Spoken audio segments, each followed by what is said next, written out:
Et salut à tous, c'est Spicy. Aujourd'hui, je vais vous présenter un nouveau Sharen avec deux builds, le build mobbing compétences et le build mobbing arme à feu. Donc, on va commencer par le build mobbing arme à feu. Donc, le build consiste à lancer sa deuxième compétence, le camouflage actif, et de le maintenir le plus longtemps possible grâce au mode transcendant embuscade, couplé à de bonnes armes de démobage buildées en critique comme la malveillance ou la cavalerie d'Albion. Alors pour la malveillance, elle n'a peut-être que 1% de chance crit, mais Sharen, comme vous voyez ici en camouflage optique, ça vous donne 22% de taux crit brut aux armes. Donc en tout vous avez 23% de taux crit sur la malveillance en perma furtif. Plus les modules de taux crit et la substat, vous montez environ 40% de taux crit au total. Donc sachant que la malveillance inflige énormément de hits, c'est très facile de faire des dégâts critiques. Donc on va parler aussi du passif de Sharen. Donc, lorsque Sharen bénéficie de camouflage actif, tuer un ennemi avec une compétence ou effectuer un coup critique de 30 à 30% de chance de réactiver le camouflage optique. Lorsque Sharen bénéficie de camouflage optique, tuer un ennemi avec une compétence réinitialise le temps de recharge de camouflage. Donc cet effet a un temps de recharge et lorsque vous attaquez, vous infligez plus de dégâts aux ennemis qui ne vous ciblent pas. Donc en gros le passif augmente vos dégâts infligés de 15% aux ennemis qui ne vous ciblent pas, donc quand vous êtes invisible ils ne peuvent pas vous cibler.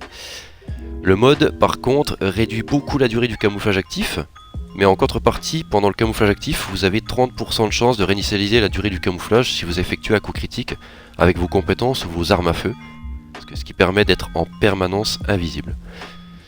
Donc revenons au module transcendant, embuscade, permet à Sharen de restaurer son camouflage actif lorsqu'elle élimine un ennemi avec une compétence et aussi une arme à feu. Tant qu'elle bénéficie du camouflage actif, la compétence projectile électrique est améliorée.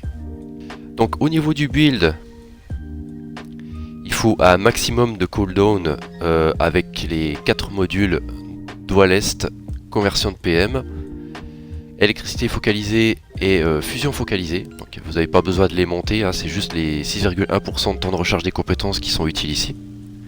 Donc ça permet en fait au cas où si vous redevenez visible de pouvoir avoir quand même la compétence camouflage actif, de la récupérer très rapidement. On va mettre aussi des PV augmentés, de la durée de compétence avec prolongement de compétence et durée optimale. Et guerre d'endurance, donc qui vous donnera PV et durée des compétences. Donc ça va vous permettre quand même d'augmenter de 6 à presque 12 secondes de la durée de votre camouflage optique actif. Donc potentiellement d'être plus longtemps invisible. On va aussi jouer focalisation des tirs pour augmenter votre attaque des armes à feu de 15%. Et enfin, défense renforcée, mais ce module peut être switch par autre chose si vous le voulez. Donc au niveau du réacteur, on fait pas de dégâts de compétences, donc le seul intérêt ici c'est les substats, donc c'est d'avoir délai de réutilisation des compétences et durée des compétences augmentée. Set de composants externes, j'utilise 2 pièces de tireur d'élite vétéran, qui va me donner 5,1% de chance crit des armes à feu. Donc avec les substats PV max, PM max, bon, récup de PM en combat ou hors combat, ou alors des résistances élémentaires hein, comme vous voulez. Et le deuxième set, c'est le set briseur de carapace qui va vous donner 5% de cadence de tir. Donc on va choisir cet ordre là car vous avez quand même 3 pièces qui va vous donner des PV max. Donc réacteur auxiliaire et détecteur en élite, tireur d'élite vétéran et briseur de carapace avec le mémoire et le processeur. Donc au niveau des armes, on va utiliser la malveillance, qui est une des meilleures, qui fait partie d'une des meilleures armes du jeu en démobage, en mobbing. Donc au niveau des noyaux, on va mettre un bonus d'attaque de froid, enfin 2 bonus d'attaque de froid, un bonus d'attaque des armes à feu, 2 cadences de tir. Les substats, on va mettre l'attaque de froid, attaque des armes à feu, dégâts crit, chance crit. Au niveau du build, on va la builder en critique. Donc on va mettre des dégâts bruts avec action, réaction, rainure renforcée et intégration de balles, qui vous donnera un peu de dégâts crit. Concentration accrue. On va mettre beaucoup de chance crit avec tir extrême et introspection. Encore des dégâts de froid pour augmenter encore les dégâts de froid de base. De la cadence de tir forcément. Chargeur haute capacité qui va vous permettre d'arriver à 14 balles par chargeur. Et enfin, moi je joue avec le mode indemnité, donc si jamais vous tirez sur un point faible d'un ennemi, pendant 3 secondes en fait vous ne consommez pas de munitions, donc vous faites du tir illimité pendant 3 secondes. Ça peut être utile sur les élites. Donc dès que vous voyez un élite, une barre de vie jaune par exemple, vous le focus, vous tirez dans la tête et vous tirez dans la tête non-stop en fait. Donc du coup avec la malveillance, les roues tranchées en fait, elles vont ricocher à travers tous les ennemis tout autour. Donc j'utilise aussi la cavalerie d'Albion avec ses substats et ses noyaux. Donc 2 noyaux de cadence de tir, 2 noyaux de bonus de froid, un noyau rouge de taux de coup critique des armes à feu. Vous pouvez switch avec des dégâts crit parce que l'arme a quand même, si vous voyez, 7% de taux crit de base plus 30% brut de taux de coup critique des armes à feu quand vous touchez une cible. Donc l'arme en fait a 37% de taux crit de base brut. Donc vous ajoutez à ça le build, les modules, les noyaux, vous montez très vite, très haut. Plus les 22% de taux crit des armes à feu avec Sharen quand elle est invisible. Donc vous montez facilement à 80, 90, 100%. Donc au niveau du build, on va utiliser un build pour des personnages qui peuvent déjà le taux crit des armes à feu. Donc je vais jouer des dégâts bruts avec rainure renforcée, action-réaction, des dégâts crit avec concentration accrue et concentration prioritaire, la cadence de tir supplémentaire, des dégâts de froid pour encore augmenter l'attaque de froid de l'arme. Faut pas oublier que la cavalerie d'Albion a des dégâts de froid de base. Ensuite je vais mettre rechargement concentré pour recharger plus vite votre arme. Chargeur haute capacité et munitions de soutien concentré pour des dégâts crit mais surtout pour des munitions, ce qui va amener votre arme à avoir 134 balles dans le chargeur. Et enfin le module team concentration mentale qui va augmenter votre attaque de l'arme à feu de 1% pendant 2 secondes avec 150 cumuls. Donc au niveau du renforcement, je vais utiliser système à munitions. Donc quand vous effectuez un coup critique avec une arme à feu, ça augmente le temps de recharge de votre arme avec 5 cumuls. Donc c'est bien de pouvoir recharger vite quand même. Je vais augmenter mes dégâts avec munitions glaciales vu que mon arme est buildée en froid. Donc je vais mettre munitions glaciales. Et enfin le bonus très important, c'est tranchant évolutif. Donc le nombre de roues tranchantes créées en cas de tir réussi augmente de 2, ce qui est très fort cette saison avec ce bonus sur la malveillance. Donc, du coup 2 roues tranchantes supplémentaires qui va faire aussi des ricochets sur les ennemis. La modulation archéonique, forcément on va tout mettre dans les dégâts d'armes à feu. Donc dégâts de faiblesse, là je vais aller chercher la vitesse de rechargement avec ces 3 nœuds. De l'attaque des armes à feu, chance crit, dégâts crit, dégâts d'affinité un peu pour aller chercher les nœuds violets d'attaque des armes à feu, le nœud gold d'attaque des armes à feu aussi. Pas besoin de cellules mutantes, il n'y a pas de cellules mutantes intéressantes ici. Donc maintenant on va passer sur le build mobbing compétences. Donc on va jouer le module transcendant zone de suppression ici. Donc zone de suppression, la compétence numéro 4 est modifiée et disperse des épées courtes autour de Sharen. Chaque lame inflige des dégâts indépendants. Donc si vous regardez ce qu'il modifie, ça transforme votre 4ème compétence en un lancer de couteau circulaire. Donc vous l'aurez compris, ce build se concentre principalement sur la 4ème compétence. Et si vous regardez en détail, en cas de coup critique, et chaque coup critique, vous avez une réduction de 1 seconde sur le cooldown de la compétence. Donc dans un grand groupe d'ennemis en fait, vous pouvez littéralement spam la compétence. Sur les boss et les élites, vous pouvez encore augmenter vos dégâts grâce au bonus de dégâts si vous utilisez la 4ème compétence en étant invisible. Donc la 4ème compétence, enfin en étant invisible en fait, vous augmentez vos dégâts infligés de 100%. Et vous avez 22% de taux crit sur les compétences supplémentaires. Et vous gagnez aussi le petit bonus de 15% sur les ennemis non ciblés, forcément, puisque vous êtes invisible. Donc le build, on va utiliser la délai de récupération de compétences avec conversion de PM et doigt l'est. On va utiliser aussi fusion focalisée et électricité focalisée pour des dégâts de compétences et du délai de récupération de compétences aussi. J'ai mis amplification de PV. Je joue aussi les 4 modules chance crit, dégâts crit, avec focalisation des compétences, maîtrise des compétences, ligne de front et mesure d'urgence. Et enfin, collecte de PM pour régénérer votre mana quand vous faites des frags. Donc au niveau du réacteur, j'utilise un réacteur électrique fusion. En arme à planter, il y a juste besoin de fusil d'éclaireur. Je vous expliquerai pourquoi fusil d'éclaireur pour le scarabée bleu justement.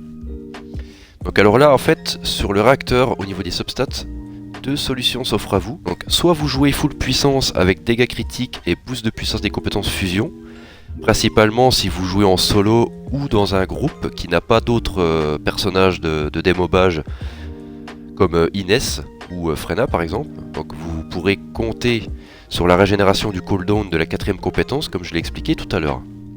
Soit vous jouez délai de réutilisation de compétences et dégâts crit en substat si vous ne comptez pas sur la régène de cooldown de la compétence.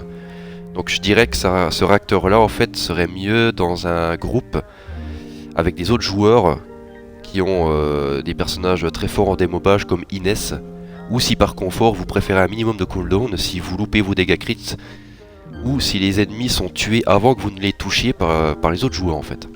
Ensuite, le set de composants externes. Là aussi plusieurs choix s'offrent à vous. Soit vous jouez le full set faucheur pour un maximum de puissance, soit vous jouez 2 pièces chasseur pour du délai de récup de compétences supplémentaires et une meilleure régénération du mana. Si vous orientez en fait le build vers le spam pur et dur de la 4ème compétence, donc, couplé avec le réacteur délai dégâts crit, ou pas, à vous de voir. Soit vous jouez 2 pièces chasseur pour le délai de récupération de compétences et 2 pièces du mage éclairé pour les 6% de puissance de compétences. Donc là vous avez le choix. Soit le full set faucheur, soit le full set chasseur, soit 2 pièces chasseur et 2 pièces mage éclairé. Donc tous ces choix que je vous ai cités, c'est vraiment à vous d'essayer et de choisir en fonction de votre style de jeu.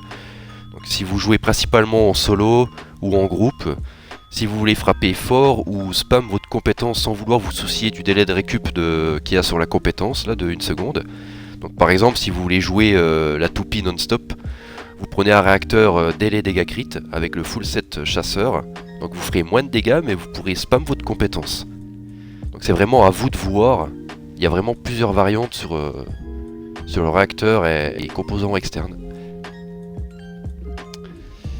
Avec les substats là, bien évidemment, avec PV max, PM max, récupération de PM hors combat et en combat, de la défense, de la récup de PM et du bouclier maximum. Donc au niveau de l'arme, on va utiliser le scarabée bleu pour sa capacité unique. Donc ici, pas besoin de noyaux ou de substats. Les seuls noyaux que j'ai mis, c'est de la vitesse de sprint et de la recharge de grappin. Donc qui améliore quand même votre déplacement. Au niveau du build, pas besoin de la builder l'arme parce que vous ne l'utilisez pas, vous l'utilisez comme je l'ai dit tout à l'heure uniquement pour la capacité unique. Donc le seul module intéressant à mettre c'est maîtrise de la défense. Lorsque vous éliminez un ennemi, vous avez 128% de défense supplémentaire pendant 10 secondes avec un cooldown de 15 secondes. Donc ça vous permet quand même d'être un petit peu plus tanky. Le plus important ici, ça va être la capacité unique. Donc vu que la 4ème compétence est de type fusion, lorsque vous utilisez une compétence de type fusion, vous avez un taux de chance défini de vous octroyer la capacité unique énergie arcanique. Donc énergie arcanique, vous avez 100% de chance de le déclencher pour une durée de 10 secondes. Donc du coup à chaque fois que vous utilisez votre 4ème compétence, en fait, vous allez déclencher énergie arcanique. Ça va durer 10 secondes, ça peut se refresh et ça va augmenter votre taux de coup critique des compétences de 115%. Au niveau du renforcement, je vais utiliser ici circulation archéonique. Donc lorsque vous touchez un ennemi avec une compétence, vous avez un temps de recharge des compétences de moins 24% pendant 10 secondes, temps de recharge 25 secondes. Si vous n'aimez pas ce bonus, vous pouvez aussi utiliser augmentation de concentration neuronale pour des PM max supplémentaires. Ensuite j'utilise neurostimulation sélective, donc pour avoir de la régène de PM de temps en temps. Et enfin, poussée d'adrénaline, donc toutes vos vitesses de déplacement sont augmentées de 16% pendant 10 secondes quand vous éliminez un ennemi. Ensuite, la modulation archéonique. On va mettre de la puissance de compétence, un coût réduit des compétences, un petit peu de portée pour aller chercher le nœud de puissance des compétences gold. On va aller chercher des PM max, mais surtout pour aller chercher la chance crit, dégâts crit des compétences. De la puissance de compétences pour aller chercher enfin le nœud de la cellule mutante. Alors là, pareil, deux choix s'offrent à vous. Soit vous mettez vulnérabilité à l'électrocution qui vous donne 9,5% de puissance de compétence sur les ennemis qui subissent électrocution. Donc sachant que la compétence 1 et 4 inflige l'effet électrocution à chaque coup, mais ça ne fonctionne pas si vous tuez l'ennemi du premier coup. Donc cette cellule est surtout utile sur des ennemis plus tanky, généralement sur des boss d'activité ou des colosses. Alors soit vous jouez cohésion électrique. Donc éliminer un ennemi vous donne 50% de chance de vous donner un cumul de cohésion électrique qui vous donne 6,4% de puissance de compétence d'électricité. x3 si vous avez 3 stacks, donc 19,2%. Donc là, au stack x3, c'est plus fort que vulnérabilité à l'électrocution, mais c'est utile uniquement sur du démobage, puisque ça se joue avec les éliminations d'ennemis. Donc ça ne fonctionne plus en fait si les ennemis sont trop tanky. Donc si la durée c'est terminé et que vous ne tuez pas les ennemis, ça sera uniquement vraiment pour le démobage. C'est la fin de la vidéo, en attendant n'hésitez pas à lâcher un petit like et à venir en discuter dans les commentaires et abonnez-vous pour ne rien rater. On se retrouve pour une prochaine vidéo, mais jusque là prenez soin de vous, ciao ciao.